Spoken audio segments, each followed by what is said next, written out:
जय हिंद दोस्तों। अभी अभी 29 मार्च को क्यूनेट का वीकॉन इवेंट खत्म हुआ है और वीकॉन इवेंट में जाने के बाद हो सकता है बहुत सारे लोगों को क्यूनेट का नाम पता लगा हो, क्योंकि काफी सारे अप्लायंस सिर्फ और सिर्फ ये कह के जाते हैं कि वीकॉन में जाएगा या जाएगी, उसके बाद ही अपना डिसीजन ले लेना, उसके बाद सारी चीजें पता लग जाएंगी, आपको एक एक डिटेल पता लग जाएगी।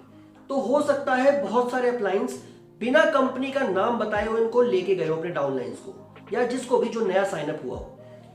वीकॉन होने के बाद या उसके वीकॉन के टाइम में भी कहीं ना कहीं मेरी वीकॉन की वीडियो बहुत ज्यादा यूट्यूब सर्च में थी।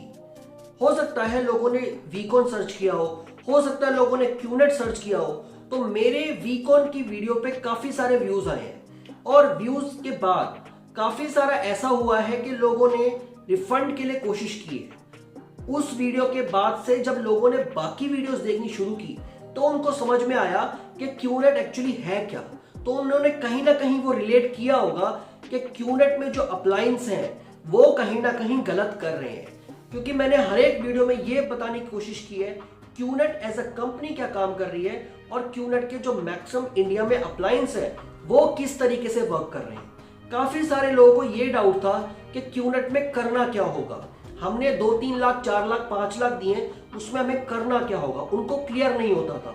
तो मैंने हर एक लेवल पे एक वीडियो बनाने की कोशिश की है जिससे आपको समझ में आएगा कि क्यूनेट में करना क्या होगा। उसी दौरान कल रात को भी इंस्टाग्राम पे 15-20 रिफंड रिक्वेस्ट, ईमेल्स पे रिफंड रिक्वेस्ट, व्हाट्सएप पे कहीं ना कहीं जिससे मैं टच में हूँ उसके बाद में उसको भी प्रोसेस की प्रॉब्लम हो रही है या कुछ ना कुछ ऐसे इश्यूज हो रहे हैं या रिफंड लोग मांगे जा रहे हैं।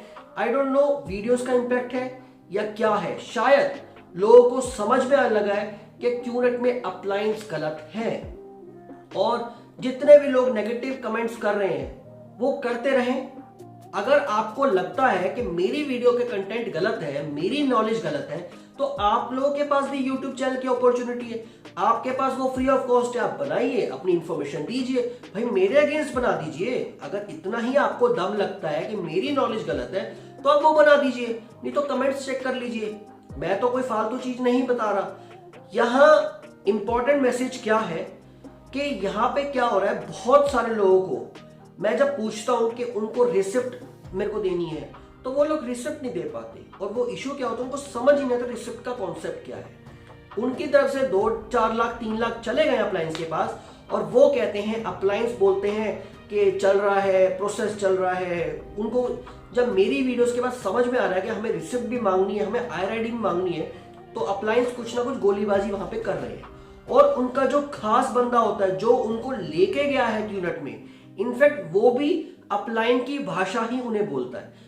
कल रात को भी ऐसे बहुत सारे लोग आए जिनकी फेक ईमेल आईडी बनी पड़ी है, जिनका फेक कॉन्टेक्ट नंबर डाला पड़ा है, इसलिए उनको ना OTP मिला, इसलिए ना उनको उनकी ईमेल आईडी पे कोई भी रिसिप्ट मिली या कोई भी डिटेल्स मिली। तो इस वीडियो में मैं आपकी हेल्प करूंगा कि किस तरीके से आपको वो फेक ईमेल आईडी से बचना है या दूरी बनानी है या उनको चेंज करानी है नेक्स्ट, या उनको कॉन्टेक्ट नंबर के लिए क्या करना है। तो चलिए वीडियो को शुरू करते हैं। मेरा नाम है साहिल और आगे बढ़ने से पहले आपसे रिक्वेस्ट है, प्लीज चैनल को सब्सक्राइब करें, वीडियो को लाइक करें और शेयर किए। आपके शेयर की वजह से ही आज शायद ये चैनल अवेयर कर पा रहे हैं लोगों को कि क्यूनेट में एक्चुअली हो क्या रहा है। तो प्लीज जितना हो सके शेयर कीजिए।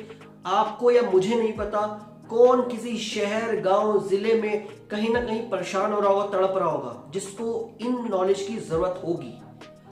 अप्लायंस ही मैक्सिमम गलती कर रहे हैं और मैक्सिमम अप्लायंस कर रहे हैं, वो जान के कर रहे हैं, क्योंकि एक सिस्टम बन चुका है।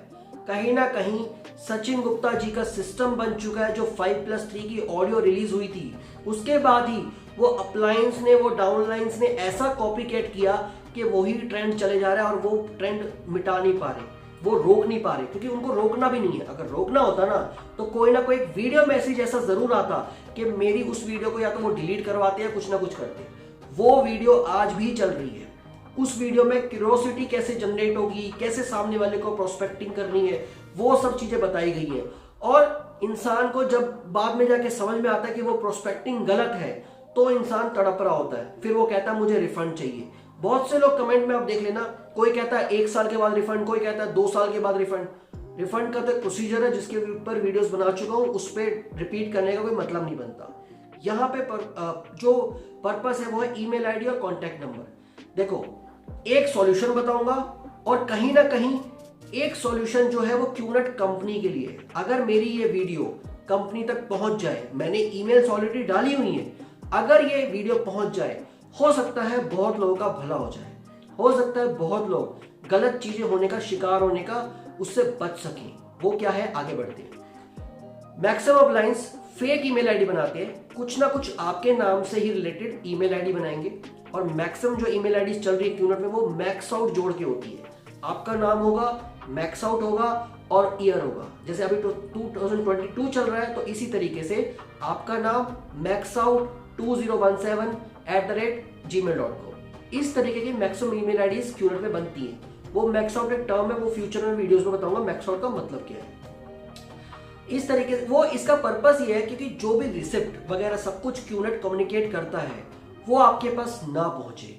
सेकेंड चीज, अप्लायंस कहीं ना कहीं कॉन्टैक्ट नंबर का जुगाड़ करके रखते हैं ताकि जब आप कॉन्टैक्ट नंबर रजिस्ट्रेशन के टाइम डालेंगे उस टाइम पे आपके पास कोई भी ओटीपी ना जाए, क्योंकि ओटीपी जाएगा उसमें क्यूनेट दिखेगा, क्यूनेट को आप सर्च करेंगे और कहीं ना कहीं अप्लायंस फिर ये कहेंगे कि क्यूनेट का नाम इतना बदनाम है इसलिए हम लोग चाहते नहीं थे कि आपको पता लगे। इस पर भी पूरी डिटेल वीडियो मैं बनाऊंगा। आगे बढ़ते हैं, यहां पे इसको रोक कैसे सकते हैं। पहली चीज, हमें कहीं ना कहीं अवेयर खुद होना चाहिए कि अगर हम किसी को पैसे ट्रांसफर कर रहे हैं तो उस 2 लाख 3 लाख की जिम्मेवारी हमारी है। हमारा दोस्त यार जो भी है रिलेटिव हमें लेके जा रहा है कहीं पे, तो उससे तो हमें बात करके रखनी है, बट साथ साथ हमारी भी जिम्मेवारी बनती है कि वो पैसे का क्या यूटिलाइजेशन हो रहा है। और जैसे अगर आप वीडियोस के बाद समझ पा रहे हैं, उस पैसे का प्रोडक्ट खरीदा जाता है और प्रोडक्ट की एक रिफंड पॉलिसी है। अगर आपके नाम पे रिसिप्ट नहीं है तो इसका मतलब 100% श्योरिटी है उस पैसे का यूटिलाइजेशन कहीं और किया गया है। हो सकता है किसी और को पेमेंट ट्रांसफर की गई हो, आपके मनी का यूटिलाइजेशन ना हुआ हो, सिर्फ और सिर्फ आपको कहा जा रहा हो कि आप बने रहिए, साथ रहिए, प्रोसेस स्टार्ट हो चुका है, आपके पास सब कुछ प्रोसेस, आप सीखो एंड ऑल, बुक्स दे देंगे, ये सब चीजें स्टेप्स चलते रहेंगे। तो आपको यहाँ पे ध्यान देना है आपके मनी का यूटिलाइजेशन क्या हुआ है। इसलिए फेक ईमेल आईडीज की वजह से और फेक कॉन्टैक्ट नंबर की वजह से आप तक कोई इंफॉर्मेशन नहीं पहुंचती है। अब अगर आपको लगता है कि आपके पैसे जाने के बाद किसी भी आपके यार दोस्त रिलेटिव या अप्लाई ने आपको इंफॉर्मेशन शेयर नहीं की प्रॉपर और आपको दिक्कत हो रही है, तो आपको क्या करना है, आपको उसको पुश करना है, मेरा पैसा जो तूने लिया उसकी रिसिप्ट कहाँ है। वो हो सकता है घुमाए फिराए, काफी बातें हो सकता है उल्टी सीधी बोले कि जरूरत नहीं होती, कुछ भी बोल सकता है, दे देंगे, कल दे देंगे, परसों दे देंगे, ऐसे दे देंगे, वैसे दे देंगे। हो सकता है आपके उस बंदे को खुद को ना पता हो कि रिसिप्ट भी होती है, क्योंकि हो सकता है उसको भी ना रिसिप्ट मिली हो। ऐसा चलता है क्योंकि बड़े जो अप्लायंस होते हैं उनको सारी चीजें पता होती है, उनको सारी नॉलेज है, बट जो रिसेंटली ज्वाइन करते हैं ना, सबको सारी इंफॉर्मेशन नहीं होती। तो इसलिए सबसे पहली प्रायोरिटी बनती है आपको क्या करना है, आपको रिसिप्ट मांगनी है। बहुत बहुत जरूरी है रिसिप्ट मांगनी, ठीक है। जैसे ही आपको रिसिप्ट मिलेगी, रिसिप्ट पे आपकी डिस्ट्रीब्यूटर आईडी होगी। डिस्ट्रीब्यूटर आईडी की वजह से ही आप कस्टमर केयर से बात कर पाएंगे और कस्टमर केयर के टच में हमेशा रहें।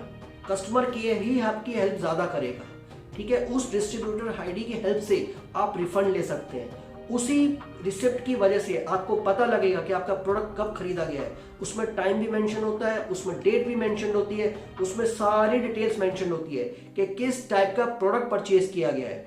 अगर यूएसडी में है तो 7 डेज की रिफंड पॉलिसी, अगर आईएनआर में है तो आपकी उसमें 30 डेज की रिफंड पॉलिसी। तो आपको डिटेल्स मिलेंगी आपकी रिसिप्ट की वजह से। और अगर अप्लाइन रिसिप्ट नहीं दे रहा, आपको ध्यान से सुनना, अगर अप्लाइन रिसिप्ट नहीं दे रहा और कस्टमर केयर भी उस टाइम हेल्प नहीं कर पाएगा, तो अनएथिकल एक्टिविटीज की ईमेल आईडी मैं डिस्क्रिप्शन में शेयर कर दूंगा।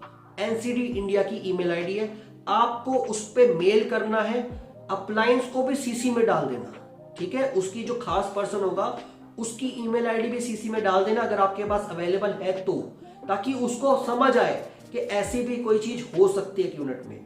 क्योंकि हो सकता है उसको ये भी स्टेप्स ना पता हो। तो आपको अनएथिकल एक्टिविटीज की कंप्लेंट करनी है क्यूनेट में, ताकि आपको रिसिप्ट मिले, क्योंकि फ्यूचर में क्यूनेट आपको ब्लेम नहीं कर पाएगा कि आपने मांगी क्यों नहीं। तो इसलिए यहां पे मैं ये समझाना चाह रहा हूं, अगर फेक ईमेल आईडी है तो उससे रिसिप्ट मांगनी है, और रिसिप्ट अगर आपको मिल गई तो support.center की ईमेल आईडी पे मेल करके आपको अपनी ईमेल आईडी को चेंज करवाना है। और साथ साथ एनसीडी इंडिया जो ईमेल आईडी है जो भी डिस्क्रिप्शन में मिलेगी, उसमें कंप्लेंट डालनी है कि आपके अपलाइन ने या आपके ये डिस्ट्रीब्यूटर ने मुझे मेरी ईमेल आईडी उसमें रॉन्ग क्यों करी। तो आपको उसमें अनएथिकल एक्टिविटीज के लिए केस डालना है। ये इंटरनल केस है, ये पुलिस केस एफआईआर नहीं है, ये इंटरनल है। पहले आपको क्यूनेट को अप्रोच करना पड़ेगा। अगर क्यूनेट सपोर्ट नहीं करता तो आपको पुलिस और एफआईआर के स्टेप्स लेने पड़ेंगे, वो बाद के स्टेप्स हैं, क्योंकि कंपनी का खुद का क्लॉज है। पहले आप उनको अप्रोच कीजिए, अगर वहां से हेल्प नहीं मिलती तो आपको नेक्स्ट स्टेप्स लॉ के थ्रू जाना है। तो यही रिक्वेस्ट करूंगा, ईमेल आईडी नहीं मिलती रिसिप्ट पे पुश कीजिए, रिसिप्ट मिल जाती है अपनी ईमेल आईडी रिक्वेस्ट डालिए support.center पे। ईमेल आईडी सारी जो कस्टमर के की आईडीज है वो मैं सब डिस्क्रिप्शन में डाल दूंगा, और वीडियो भी बना चुका हूं। तो आपको उस पे वो डालनी है डिटेल्स, वो आपकी 24 to 48 आवर्स में चेंज हो जाएगी। उसके बाद आपको रिफंड रिक्वेस्ट डालनी है, उसके बाद की सारी कम्युनिकेशन आपको support.center से आपके पास मिलेंगी। तो आपको ये प्रोसेस करना है। साथ साथ आप अपना कॉन्टैक्ट नंबर भी इसी तरीके से चेंज करवा सकते हैं, अपना कस्टमर केयर से बात करके और ईमेल डाल के। जो आपको मेल आईडी चेंज करने के लिए डालना है, साथ साथ अपना कॉन्टैक्ट नंबर का भी डाल सकते हैं, और लिख सकते हैं कि आपके अपलाइन ने खुद से वो ईमेल आईडी बनाई थी, आपके अपलाइन ने खुद से वो कॉन्टैक्ट नंबर डाला था, उसने मेरे साथ फ्रॉड किया। आई होप आपको ये बेसिक से इंफॉर्मेशन समझ में आई होगी। अब जो मैं कहने जा रहा हूं, कहीं ना कहीं वो क्यूनेट के लिए एक मैसेज है। मैंने 2-3 साल पहले भी क्यूनेट में रिक्वेस्ट की थी, जिसका इंप्लीमेंटेशन अभी नहीं हुआ है।